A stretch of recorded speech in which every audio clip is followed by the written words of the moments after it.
Okay, guys, alternate ending. Take 43. With so many movies on the net and TV, it's kinda hard being up and film savvy. Do you catch a show while you're on the go?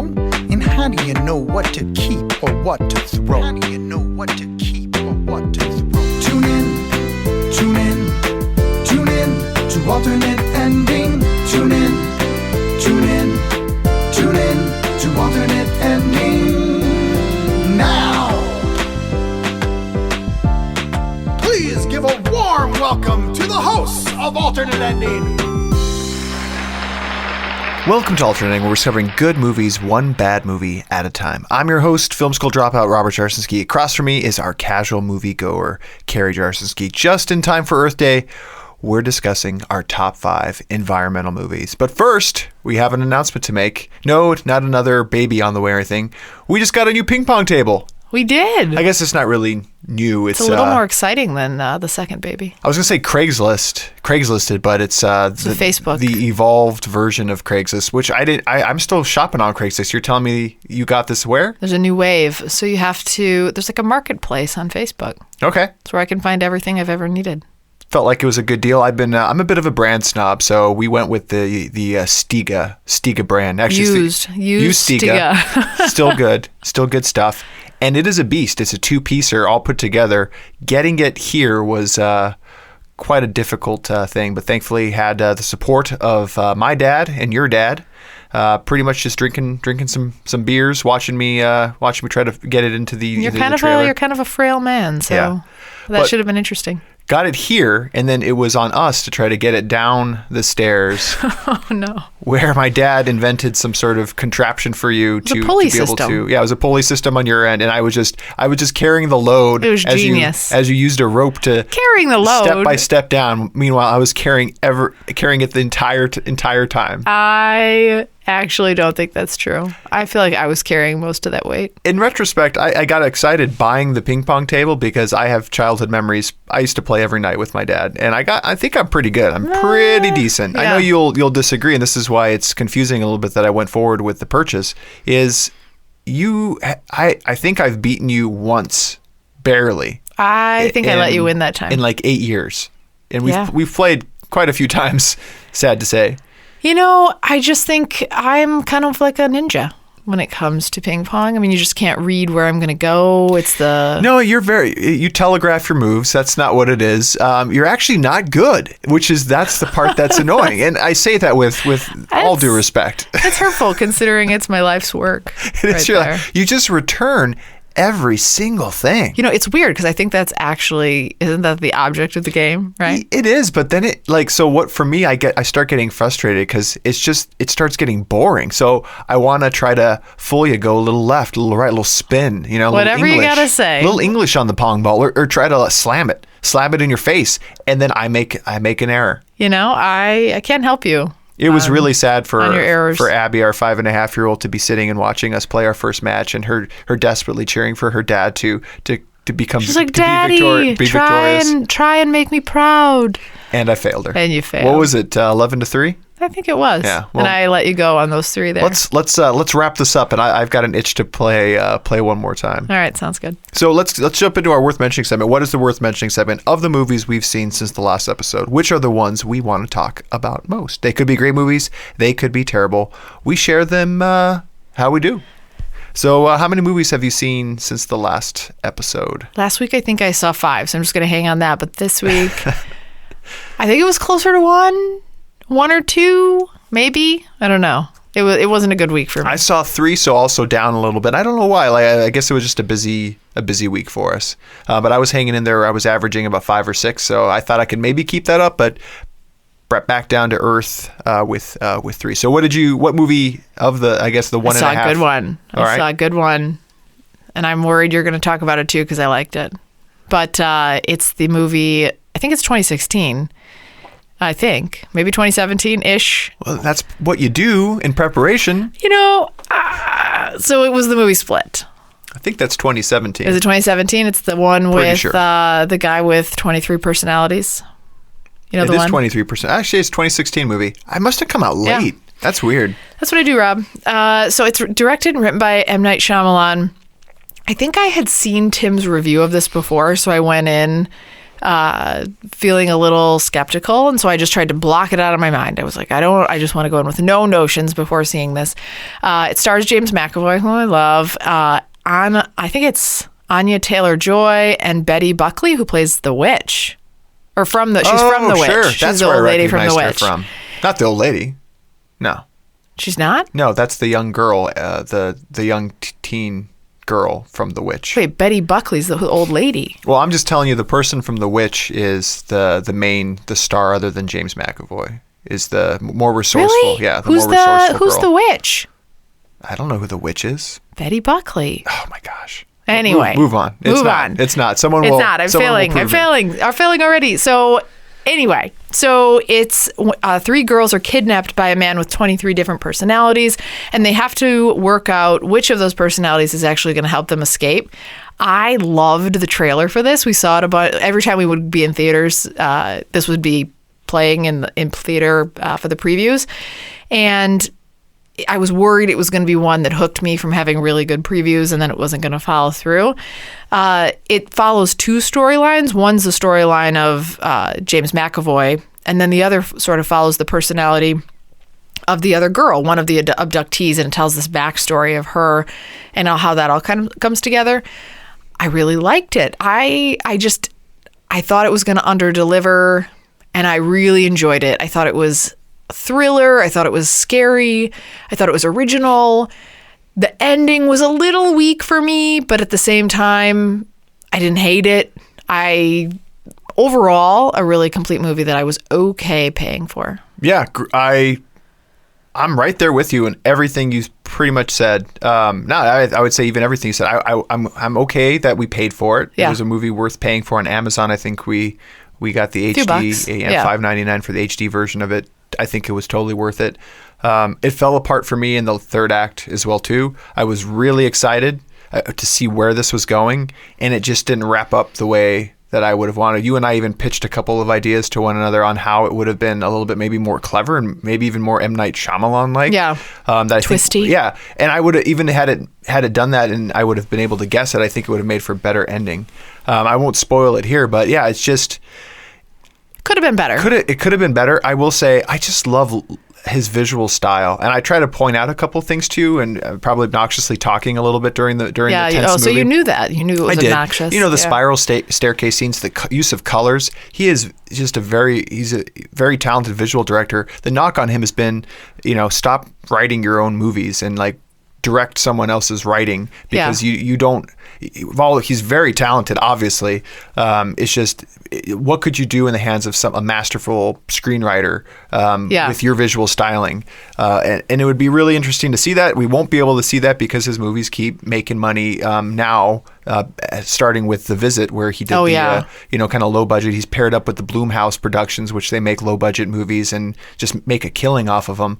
So there's quite a nice little thing at the end. I won't talk about it, but please do see, if you're a fan of M. Night Shyamalan. Good performances too. James McAvoy. I mean, it's hard to do one personality, let alone 23. he did a great job. I thought he did a good job. I mean, I'll even quote a little bit, not quote, but paraphrase from Tim's review, and I agree. It is a little bit of an actor's dream to be able to overact and do personalities, because then you just have to really deliver. But that being said, it was pretty incredible to be able to. He played that lady really well. Yeah, he did. Yeah. So I really liked that. It was good. I'd recommend it. Movie. For me, actually, a bit of crossover here in a way for a couple reasons. You were away traveling for work. I saw Victor Frankenstein. Oh, if you were talking, somebody was in that. It came up because Max Landis, who wrote Mr. Right, wrote this, and I wanted to give it a shot. I get that way with movies. I'll get on a little bit of a binge, so I'll see an actor, or I'll really enjoy, or not really enjoy.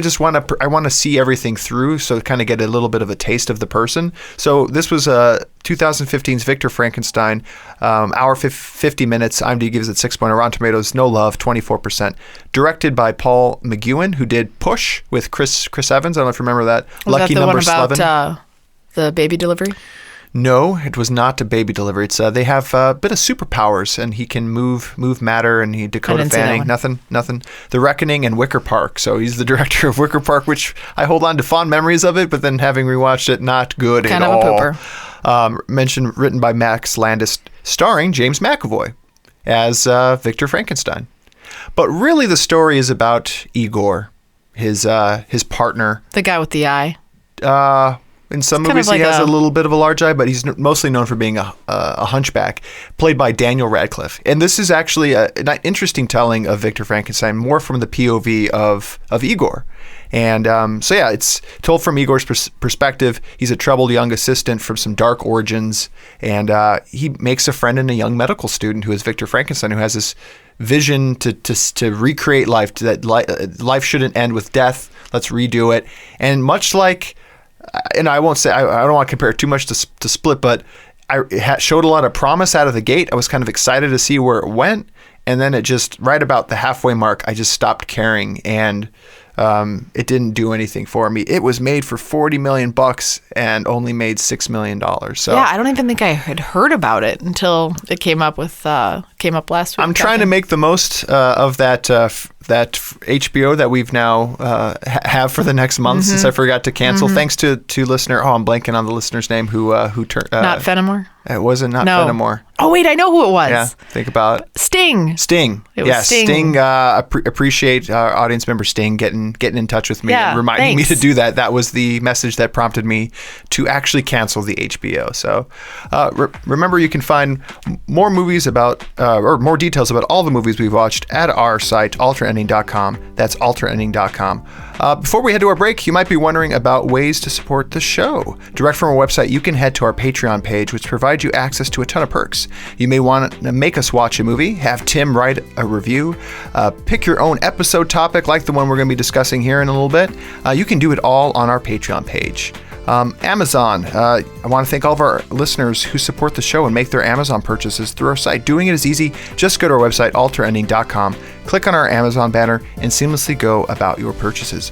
All proceeds go to making our show better. Since our last episode, Carrie, not a whole lot of things were purchased, but a couple of pet supplies. We could have used some pet supplies. We have a loose dog in our neighborhood. In the neighborhood. No one knows what to do with it. So you want to know something awkward? So the neighbor next door comes over with the dog, and he was like, oh, is this your dog? And I creepily was like, no, it's not, but I was watching it earlier in your garage. He got this weird look on his face. Yeah, that would be weird. Is that weird? Yeah. But I was watching to make sure that it was the two dogs were playing, and I was worried one was going to bite each other, and I was watching. But after I said I was watching his house, he kind of got this weird look and slowly left. backed away. I was like, okay, see you later. It was uncomfortable. So some pet supplies to purchase a Pet-rageous Doodle pet placemat. That young dog would enjoy playing with that. Also, a Weruva Cats in the Kitchen Pouch Pumpkin Jack Splash 8-pack, 24 ounce. I have no idea what that is. And then books. A book was purchased, Mindfulness for Beginners, Reclaiming the Present Moment and Your Life. That just sounds relaxing. Good. I feel relaxed from you just saying that. Just saying the title relaxes me. I need to live in the moment more and not be thinking about too much of the future. But speaking of the future, when we get back, we're going to be talking about our top 5 environmental movies. Stay tuned.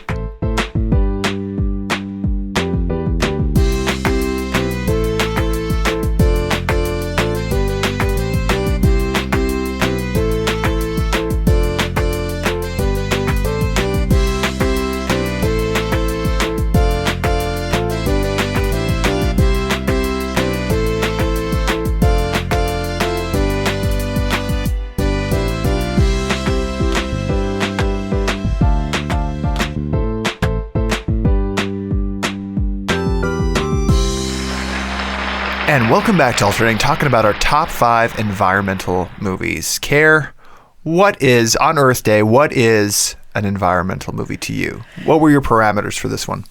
So there had to be the nature of the environment, and it had to, okay. That's very broad. There had to be an environment. There was an environment, and it had to focus on something happening both positive and or negative to affect the environment. So when you rank these, so we rank things 5 to 1, are you ranking based on quality of movie, or are you basing it on like what? How do you get to be your number one? It's interesting that you asked that question, Rob. I actually was going to say I went in order of most environmenty to least environmenty. Yeah, so my research, actually, Wikipedia helped out a little bit, but there were some noticeable, when you just type in like environmental movies, Wikipedia had a list, but noticeably there were some missing movies that came to my mind for it. I went and just looked at, I was looking for movies that were based on promoting what happens or cause and effect of pissing off the environment or having not enough resources or, kind of humanity causing issues to the environment. And then my ranking as I whittled down the list, it was of all of these movies, and there are quite a few actually, more so than I would have guessed, related to that topic. I just went on ones that I saw that most inspired me to want to bring about change. Interesting. All so right. It wasn't necessarily, my number one isn't necessarily my favorite movie out of this list. It's the one that called me to action. Got it. And I felt like I gotta do something about this. I can't be part of the problem. I gotta be part of the solution. Now here's a question. When is your number one movie enough to compel you to not use 3 rolls of paper towels every day? I don't think there's much that can be done. I just have to offset my carbon footprint some other way. Sure. Because I am a paper towel user. I don't get... Yeah, you are. I feel like most of us are divided in these two camps. It's fairly equal because I know your brother-in-law Wade, also a paper towel user. Your sister hates him for it. She loves the kind of the reused towel that gets grimy and smells like mold. And then you're mixing like the bathroom towel with the dish towel with the rag towel to wipe down counters, and everything's getting intermingled. You can keep the towels separate if they have jobs for each towel. So yeah, what we ended up doing, which worked to some degree, but we haven't followed suit on it too well, is we have like a color coding and stripes and spots. Like every towel has its own unique function, and I like that works when we're doing it, but more often than not we forget which one was being used to do what, and it just gets... when you're not around, I just use whatever towel I want. I was good for a while, and I'm willing to get back there as well too. But all right, number. Do you think we'll have any overlap before I get started? I think 4 of 5 will overlap. Yeah. Do you think? 4 out of 5? 4 out of 5. Let me check my list. Not that one. Do you have Tim's list too? Maybe that one. Maybe that one. Maybe do you that have Tim's one. list? 4 out of 5 is possible. I do have Tim's list. All right. I did take a sneak peek at it. Do you have any overlap? I don't even understand. I can't pronounce half of his movies, so his will be interesting too. So before we actually had Tim on the show, I remember I overlapped with him on date movies with Little Mermaid, and I haven't overlapped since. Since that, maybe he was just being very fair to us, and then now he's really pulling out. He was trying to blend in. Yeah. So yeah, what do you have as your number 5? So number 5, I'm going to go along. I think I'm in order of inspiration as well. Nice. I think if I think about it, which is why I'm going to go for my number 5 at the 2009's Avatar. Okay, on my list, and unfortunately you have just stolen my number 2. That did not inspire you to the number 2 level after seeing it? Well, I mean, to me it was less about the environment and more about the blue people. So I liked the love story, and I was less focused on, saving the forest. So I have ones that are more inspiring, or maybe that just speaks to the quality of my list. Yeah, and that for me was a memorable movie. We saw it right around opening weekend in 3D with your parents, and it was a spectacle, something to behold. Yeah, we saw it. Did you just say 3D? Did you just say that? Saw it in 3D, and that's like the last and only time I've ever enjoyed 3D. Yeah, like they're in that little tree, and all those little sparklies are coming down. They were just coming at you. Directed and written by James Cameron, obviously visually beautiful. Set in the future, Jake, played by Sam Worthington, is a paraplegic war veteran. This is kind of a hard movie to explain, but they're brought to this place called Pandora, which I think James Cameron, it doesn't exist. So James Cameron has created this place. FY folks, Pandora does not exist. I'm glad we can clear that up. So this is an educational show, which is inhabited by the Na'vi, a humanoid race with their own language and culture.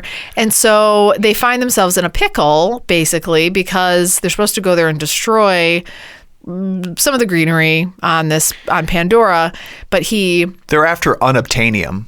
Right. It's a very rare, unobtainable a resource that they're after, very finite, and where the Na'vi live is full of it. And yeah, this Giovanni Ribisi kind of plays this executive type kind of, and they're trying to get cool with the culture, the people, to get them to move off the land so that they can source out this unobtainium. But then one Na'vi or one blue guy falls in love with another blue lady. And no. So Sam Worthington is the military expert, kind of been brought in to take the place of an avatar. He's an avatar for a Na'vi. He's not really a Na'vi. No, I know, but as a blue guy, he falls in with another. He falls in love with another blue While lady. he's in his avatar, he starts enjoying the culture.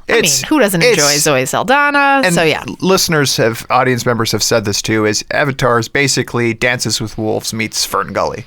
Sure. That's kind of what's going on. It seemed a little bit more environmenty for me, which is why it made the list over Dances with Wolves. No, it's being, the movie to me is all about being in touch with your environment, not taking for granted, and kind of living off, like being respectful. Even the way they kill animals, they do it with a level of respect. So it was very much about the environment. So I totally agree with you. So did audience member Becca Mustard, Caleb, and James Cooper all picked Avatar as one of their top 5 environmental movies. What's your movies. number 5 then? Number 5 for me. You're going to take one. I can tell you're going to take one of mine. I don't think this one will make your list. In fact, I specifically wanted one. I went through all of the audience picks. Yeah. And I wanted to bring to the table something nobody had mentioned that I think fits the bill. So had it not been for that, I don't know if I'd put this even on my list, but I just wanted to bring something new to the table. This is 2013's The East. Oh. No, I'm not going to say it. I'm not going to. Do you know? No, I don't know what yours is. Oh. But your next one's 2013? My third one is. Interesting. So go on. So this is The East. Hour 53 minutes. IMDb gives it a 6.8. Rotten Tomatoes 74%. Directed by Zal Batmangley and written by Britt Marling, who also stars in it with Alexander Skarsgård and Ellen Page. So it is an operative for an elite private PI firm. She finds that her priorities are changing. She's been asked to infiltrate this really cloak and dagger group of hipster kind of anarchists who are going after corporations for various reasons, who are damaging the environment and doing bad things, basically. Mm-hmm. So this anarchist group has been slowly creating problems for these corporations, and she's asked to kind of pretend to join the group and infiltrate that group to understand what their end game is. And I just found it really interesting to see how they live off the land. They live in like a commune style. The scene that stands out most to me in this movie happens fairly early on when she's been able to infiltrate the group, and she has to try to, it's like a little bit of a test, and she has to try to eat soup without the use of her hands. And you just need a strong bottom lip. No, it's really interesting, and it's a really telling situational thing of how they accomplished that task, and that stood out to me in the movie. And just the getting back at corporations for all the damage that they've done. They're maybe taking it a little bit too far, and that's kind of what the movie raises and plays with, like how far is too far before you become kind of counterproductive to what you're trying to do. Like, is fire with fire appropriate? Written by Britt Marling and the director as well. They wrote it based on an experiences they had practicing, I guess, freeganism and joining an anarchist collective. And that's what this group is. It's an anarchist collective. So pretty cool. Freegism is... Oh, you know what it is? No, I'm asking you. It's like I guess it's a kind of a following. It's a group. It's an anarchist collective. I'm going to remember that word. I feel like I'm going to need it. Freeganism. Didn't do too well in theaters. Made for $6.5 million, only brought in $2 million. It was originally intended to be, and I saw this on a couple people's list, a sequel to John Travolta's Civil Action. This was supposed to be a kind of a loose sequel based on that. But that's what I'm bringing to the table with my number 5, The East. All right. Streaming right now, Amazon, $3.99. Never heard of it. We'll never see it. Moving on to I don't know if I'd like it the way you described it, but maybe I'll watch the trailer. So what am I on? My number 4. My number 4 is definitely on your list. Is the 2008's Wall-E. So, can I take your number 1? No, this is why I said I brought the East on, because I saw other people had Wall-E. I wanted to be a little creative. Wall-E belongs in you mean because 5. of the end of the world and the whole theme around like the environment is ruined and all that kind of stuff? It's a great pick. It's on my worth mentionings for sure. All right. So it's directed and written by Andrew Stanton. And it's mostly silent, right? Yeah, that's the thing about it is, the first 30 minutes. 30 or minutes first is act silent. is really just silent. Yeah. So it's set in the distant future, or maybe it's like several years from now. And humans have abandoned Earth because they basically crapped it up. There's garbage everywhere. There's no life that's left, essentially, or so you think. But anyway, there's just trash everywhere. And so this little cute little guy, little robot man named Wall-E is just hopping around by himself, and he's like a trash compactor or something. And so he's making just doing his job, just doing his thing. Like little by little. That's so darling about it too. It's like he's got pops out his little square. He's got a goal. Yeah. I love Wall-E. Yeah. So Wall-E then ends up going around, and then all the people have abandoned Earth. I think it's like 17 years before or something like that, have abandoned Earth to go live in gluttony on a ship somewhere else. Yeah, they're waiting for the planet to heal, or Wall-E to do his job, I guess, Right. and other Wall-Es to kind of clean up the Earth, because there's nothing can grow on Earth. So Yeah, so they're there indefinitely, but then they send back a pretty nice looking robot named Eve, who is sent to go figure out if their life has become sustainable, if there is growth there, or if there's life or anything that's a sign that they could revisit sort of in the future, and she's supposed to capture it. And then it's a little love story of Eve and Wall-E. Eve. You know what? I really think I could have done, so it's Benjamin Burt plays Wall-E. I could have done that job. Could have done it. Ready? Mm-hmm. Eve. No, not at all. It didn't not sound even as good as Benjamin Burt. But yeah. But pretty sweet gig. He has like 5 words. He has like 1 word. And then Eliza Knight plays Eve, and Jeff Garlin is the captain.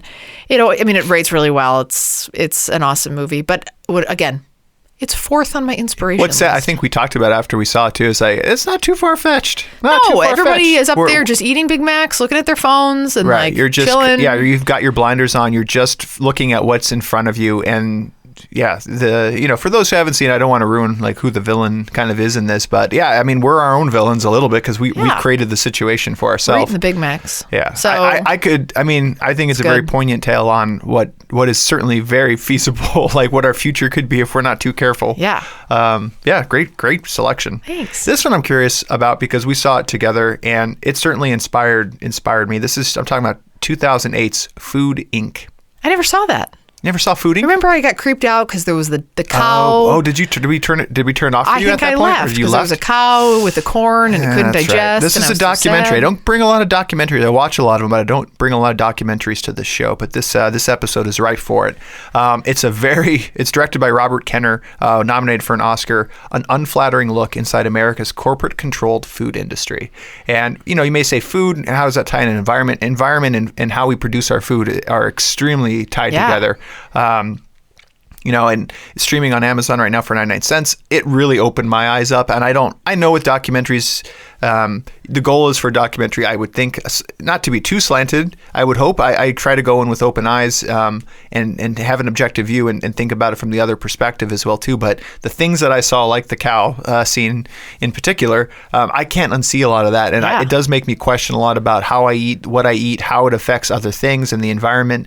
And I think it was this movie where they say, like, you do have a choice in this. Like, we have a vote. Every time we buy food, we vote. Like, every time something scans across the checkout counter, that is our vote to make a difference in the way we want to have food in our lives. And it's not necessarily just about, being a vegetarian or anything like that.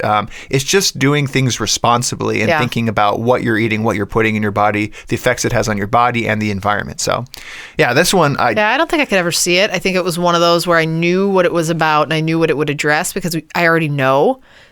What they're going to say. So it would I'd rather just do the deed or, whatever. Oh, you want to do the deed?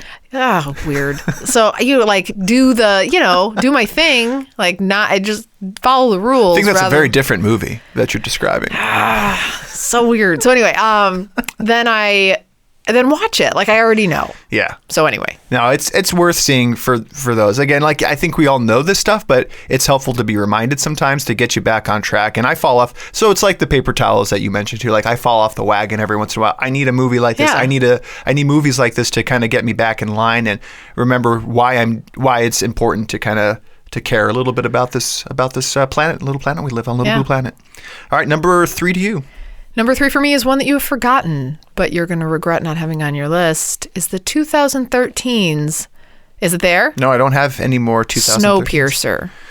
Oh, okay. Boom. So funny you say Boom. Snowpiercer. I have no post-apocalyptic movies because I didn't want to mix a little bit. Like I realized that to be post-apocalyptic, something must have went wrong. Wall-E is like post-apocalyptic, Yeah, I guess essentially, it is too. right? Hey, then I didn't have it on my list for that reason. Yeah, I'm sure that's why. It's written and directed by Jun Ho Bong.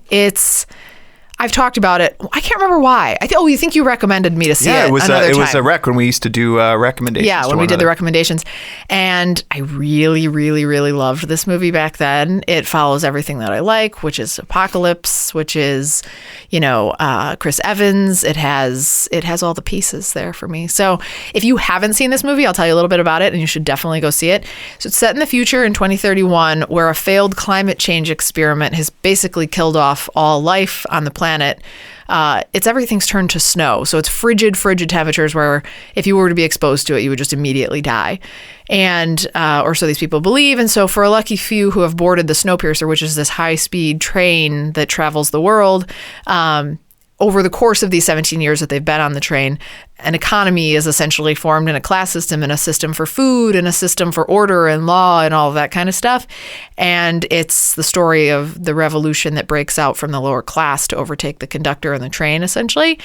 It is just really an interesting movie to me and so unique and something that you've never seen before and so well acted. And it's got Tilda Swinton in it too. She's awesome and creepy. Super creep. Jamie Bell, somebody else who I won't say because I feel like that's a spoiler. It is. But excellent movie if you've missed it, and one that highly inspired me not to get off the train. Yeah. And for me, I'll just say, I think it's a great movie, inspired choice, but does not fit kind of the criteria for me. Just more post-apocalyptic and really more dealing less about the environment, more about class systems. And, sure. Yeah. But I agree there is an environmental aspect there, but it didn't make me want to go out and stop climate change from happening. It did for me. It did? Yeah. Yeah. That's why it's number 3. Maybe want to find those, make one of those little jelly bars that they had. Yeah. It looks so yummy for sustenance. Gross. I forgot about those. Yeah. So you're at number... I'm at number 3. So you're gonna. This is not post-apocalyptic because it's in the midst of the apocalypse, I guess, as it's happening. But it's certainly climate related. I'm talking about 2004's The Day After Tomorrow with Jake Gyllenhaal. I've never seen this. You've never seen The Day After Tomorrow? I've not. No. Okay, it's 2 hours, 4 minutes. IMDb gives it a 6.4. Rotten Tomatoes 45%. Not really critically loved. And since reading a little bit more about this is directed by Roland Emmerich, who does all of the disaster movies. He did Independence Day. He's done 2012. He does anything. Did he do the disaster. Second Independence Day? Yes, he did do the Second Independence. He came back for that. Starring Dennis Quaid, Jake Gyllenhaal, and Emmy Rossum. Basically, it's about paleoclimatologist played by Dennis Quaid. He's trying to advise everybody. It's like, hey, stuff starts happening, like little storms and pockets of things, and then they start. This paleoclimatologist starts crunching the numbers, and he's like, big problem happening. There's going to be this big situation that happens. It's going to change the world. Climate it'll be overnight. And nobody believes him. Nobody believes him. He tries to get, in front of the vice president, who looks exactly like Dick Cheney, and lo and behold, he's right, and his son's and it happens a little bit sooner and more severe than even he thought. Sure. And his son Jake Gyllenhaal is trapped in New York. Millions of people die. Roland Emmerich's big on the whole half the world probably. But you don't actually see anybody die. And that's Roland's thing. Yeah. It's you're not really invested in the 100,000 people that just got washed away. I like that though. I like that style because in part of me, I'm always like, you know what? Maybe they made it. Maybe they made it. Because you don't actually see it. You don't see it. But you know. But I hold out hope in those types of movies. I like Roland Emmerich movies. They're enjoyable for me to watch. I know they're not the best critically acclaimed things, but I do enjoy a good disaster movie. So what's the inspiration for change? Well, it's all of the things that we've brought. That was Roland Emmerich's whole mission with this movie. Is look at where we're headed down this path. If we don't do something like this, could happen. And what was a little bit disappointing, not that I ever put a lot of science, thought into the science that went behind this. But I guess 20th Century Fox invited a group of scientists for like a pre-screening of this to test their reactions, and none of the scientists at all were impressed with what they saw, and they conceded that the movie was just really enjoyable nonsense. And then Yahoo Movies in 2008 said it was ranked as one of the top 10 scientifically inaccurate movies. Nice. So despite that, as a popcorn movie, as I'm watching, I and even until I read that, I was like, oh yeah, this could totally happen. Like if we don't, if the Da Vinci Code. Yeah, but right? I mean, a lot of cool. So credit to Roland Emmerich then for his originality. Really interesting concepts about the super storms and this kind of like, I don't know, the way he explains it in the movie. It seemed plausible. Seems real. Yeah. First movie to be carbon neutral. So that's how much he believed in it. He wanted all of the expense and all of the environmental detriment that the movie did in making it to be offset somehow. So it was one of the first carbon neutral movies, made for $125 million, brought in $186 million, streaming right now on Amazon for $2.99. Nice. So we are now at. I haven't taken any years. You just stole my number 2. I thought all of ours would match because this is where it could get interesting. I wonder if you. I don't even know if you've seen this movie. Oh, you've seen both of my top 2. Okay, I'm excited to hear what they are. And it's surprising that Avatar's not higher on your list. And these are the most applicable of all of my 5. For inspiration? For both inspiration as well as applicability to the topic. Okay, hit me. I'm going to hit you with a 2000 Erin Brockovich. Good one. Did we see this together? I can't remember. No. Yeah. I saw this in theaters, and I didn't know you, I don't think. A lot of people brought this one up. And it's good, that's why. No, I don't remember anything about it. How can you not remember how Erin Brockovich is a single mom in a tight spot? Yeah. Where, following a car accident that she's not at fault for, she meets her attorney and needs some money. Do you remember? Is it ringing bells now? No. I remember it. I just don't remember it being memorable. Oh, it's memorable. And then... And I don't remember... it didn't make me want to go change something.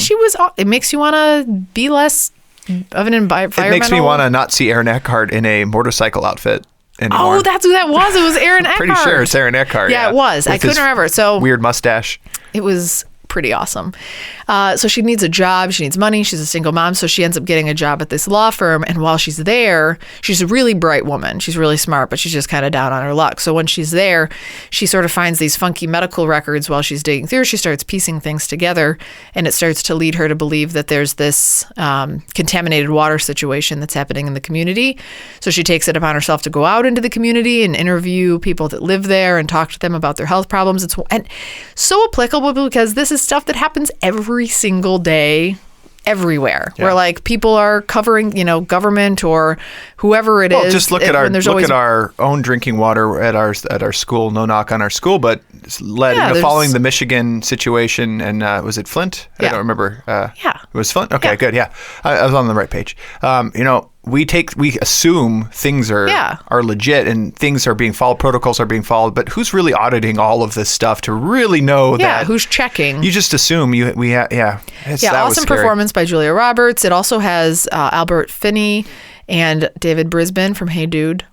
Oh, Hey Dude. Yeah. Nice, Nickelodeon. And it's just really, it was a really great movie. And I think it was also kind of a woman empowering movie too, that she could rise up and just kind of rock the job and really benefit the community too, because there were people that were having these terrible illnesses and suffering and stuff like that. And she was able to bring it to light. Well, and you don't have to be a snobby, polished person to be smart. Like that's the other thing I remember about the movie was she was just this kind of casual person, wore leather prints and all of that stuff. And you shouldn't judge a book by its cover. And, she can still deliver. Good movie. Yeah. No, it's a good movie. I don't remember leaving it being like, I want to go, I got to fix these problems. I started looking into medical records. Yeah. And that's what you've been doing on the side. Community. Yeah. Very nice. What have you found out? I feel like I'll let you know. Well, you if you still have any voice left, since you stole my number 2, we're actually on number 1. Why don't you go ahead? This could be a match. Oh boy, it would be great because this is by far the one that me too inspired me to do some. I think we're going to be on the same page. Go from a roll of toilet paper a day to two squares. Yeah, 2 squares a day and only 1 paper towel that you leave wadded up on the counter. I reuse it. Yeah, who does that? Over and over until it becomes this little slobby mess. Anyway, so... I care. I care about the environment. You care, yeah. So my number 1, at the minute you brought up this topic, this was the immediate movie that flashed into my mind as the one that I would talk about, and that is why it makes my number one. I'm be so disappointed when we don't line up. You're building up to some sort of alignment. Yeah. All right, what do we got? The 2012 movie. You're shaking my your head. head. Shaking my head now already. Promised Land.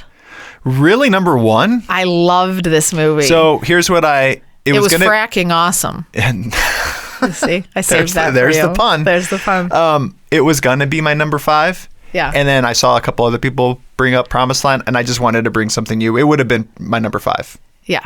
So it's really funny that I couldn't remember the title of it, though. So everybody was writing in, and I saw people say Promised Land, and I was like, I don't think that was it. So then when I was doing my research, I searched John Krasinski, and I was like, oh, it was Promised Land. That's what that was. I couldn't remember what it was about. I just remember everything about it, which is that a salesman who's played by Matt Damon works for a natural gas company, and he goes out to this small town, and he's trying to buy off people that live in this small town where this corporation wants to come in and tap into their available resources, which is basically a fracking. They're fracking. Yeah. This seems weird. I wish it was a different word.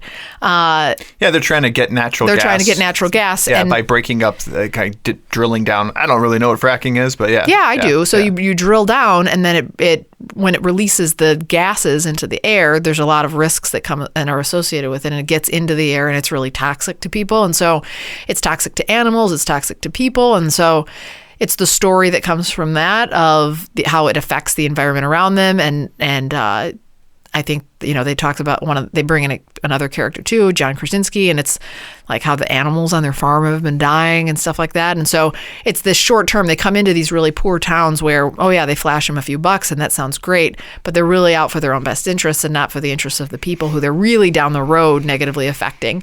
And I just thought it was an excellent. It's excellent Matt Damon, corporate guy on his way up, and this is kind of his last stop, and has to just kind of do what he does best, which is close the town. Like try to close the town, meaning close the deal. Like there's a couple, like one or two people kind of withholding. The other people are on the fence. The money's appetizing for them. They're not too concerned. And yeah, Matt. Yeah, I liked it a lot too. Such a good movie. I think underseen movie, probably worth. Yeah, I know. That's saying. why another reason I wanted to bring it up as number one, because if anyone remembers something from this, I would see Promised Land if you've missed it. Yeah, good choice. Number one for me. Now I wonder if you just haven't seen it, because this probably is not, by because far these are the only environmental movies by I've far seen. the most inspirational. I'll even share a story. Oh, I know what you're going to say. I've not seen it.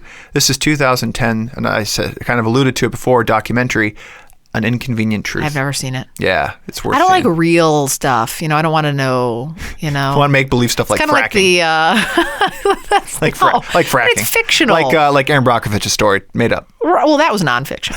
But I don't. Sometimes it's just too real. Again, it's one of those things. Like I know it's out there. This one made me, think. And again, I realize that people could be coming in at this and having a specific agenda in mind and positioning facts in a certain way. Was this Al Gore? Yeah, Al Gore as far as kind of the lead narrator and all of these things. But it just it follows Al Gore on his lecture circuit as he's now a former presidential candidate, but still very passionate about the environment. Tries to raise public awareness around the dangers of global warming and. Hey, let's do something about this. Like the whole movie's the call to action is to do something about this. And it's about trying to get carbon neutral, not necessarily, hey, we all have to go live off the grid in communes and stuff like that. It's like what you put out, try to offset it by doing something else so that we can at least be carbon neutral. And then it talks a lot about where we're headed if we don't, and are we too far at the tipping point of where we're at with all the climate change stuff. It's the only documentary, I believe, to win 2 Oscars. So it won for original song and best documentary. Audience members Diane Wolf and Stevie also recognize this as one of their top environmental movies. Yeah, it stuck with me. It caused me to go out and it's right around the time you and I kind of met, or we were married, and the company that we were with did this climate change team, and very tough to get picked for it. I wrote this very passionate letter to try to go off for 2 weeks. It wasn't just the trip to be able to go study the effects of climate change that drew me in. I actually wanted to go out and make a difference, and then I got selected and got to go for 2 weeks to go measure the effects of climate change and basically learn about climate change and its effects in more detail. And I I still think about the people that I met, the lifestyle I met, the barbecue that I burnt, that I did Canadian style there with the people. No one gets that joke. No one gets the joke. In Canada, they like their meat burned. Here's what happened. Rob comes home from this trip all inspired and was like, I'm walking everywhere for the rest of my life. I'm never going to take a vehicle. And then he comes home and he's like, yeah, it was pretty good. And you had to rotate and everyone had to cook a different thing. One night everybody had to cook and I got hamburger night. And, unfortunately I charred them. They were blackened. But everybody said that's how they eat them in Canada. They eat them blackened. And I was like, Rabbit, I think they're being nice to you. We have a few listeners from Canada. I'd appreciate they chime in my support that you like your meat a little extra done, well done. We'll see. This will be the true test. It's been a joke for the last several years. Yes. So anywho, yeah, I highly recommend everybody checking it out. I think they're in the process of making and releasing a sequel to this. It's probably like, oh shit, well, it's too late. Like that'll be. You didn't listen. Yeah, you didn't listen, and here we are. And it's like I don't think we've gotten better since this movie has been made. I think it did a great job raising awareness, but I don't know what it takes. I think it's going to have to be something tragic, unfortunately, for us to as a human race to make better choices. Yeah, people have short memories. You see something like that, myself even included. For you. Yeah, myself does. included in that. Another interesting thing: the DVD case itself was made from 100% recycled cardboard. Nice. Streaming on Amazon, so no excuse now to see it for $3.99. Worth paying for. Should we go through Tim's top five? No, right. I want to see if he has any lineup. 5-1. So number 5 for Tim, Erin Brockovich. Boom. So boom, one lined up there. Movie I haven't seen for is number 4, Still Life. I've never seen that. Never heard of it. Number 3, I'm going to probably mispronounce it. Pompoko. Missed that one. Number 2, Wall-E. So you're lining up with Tim quite a lot. And last but certainly not least, because this is number 1, Koyaanisqatsi. I'm mispronouncing it. Does he have any explanation of why he chose Koyaanisqatsi? He did not. He saves that for if you're interested, go check out after you're done listening to this, go out to our website, alternating.com, and check out Tim's reasoning behind why he selected those two. And then every episode, we randomly select one member of our audience who share their top movie picks.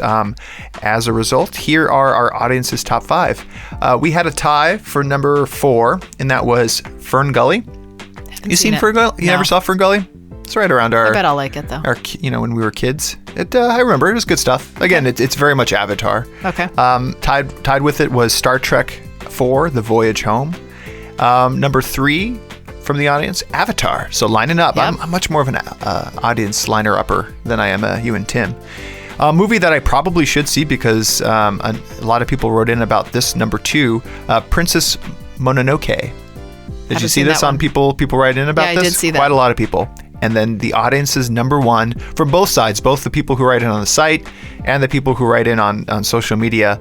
Number 1 movie by far was Wall-E. Yep. So nicely done. Feeling good this week. And then we pick a winner. This week's winner who submitted their pick was Hunter Allen, who wrote in with Soylent Green and Moana as good his mix. pick. Yeah, it's a nice, like an older movie from the 70s and then a more recent movie. And I agree, Moana does touch on a lot, more subtly a little bit about like what can happen and kind of the detriment to the environment. So yeah, Hunter, shoot us an email at contact@alterending.com for details on how to claim your free movie rental. If you want to win a free movie like Hunter, be on the lookout for our spoiler alert episodes or top 5 movie posts on Facebook and Twitter to share your favorite picks. In closing, want to thank everybody. Be sure to keep checking us out on social media. That's where we do all of our updates. Carrie's starting to do some photos. Last week, I think Tim he replicated a timeline for Star Wars for Carrie. That was very informative. That was a really nice picture. I framed it. Despite the remedial drawing, people actually picked up on what the drawings were of. So that was pretty cool. Check us out on alternating.com. Subscribe to our podcast on iTunes or Google, wherever you find your podcast. And this is probably, other than the Oscars, this is my favorite. I got to say, this is going to be my favorite episode that we do. Tim will be joining us back again for our top 5 anticipated summer movies. Have you been doing your research, Care, for summer movies? You ready to say which ones you're most looking forward to seeing? No, not at all. No. So you're going to get on there right now. Yeah, I'm sure. excited to see what we have not fared well in the past with selecting the movies that we thought we'd like the most and ended up not being really the ones that we enjoyed the most. So excited to see which ones we bring to the table next week. Check you guys next time.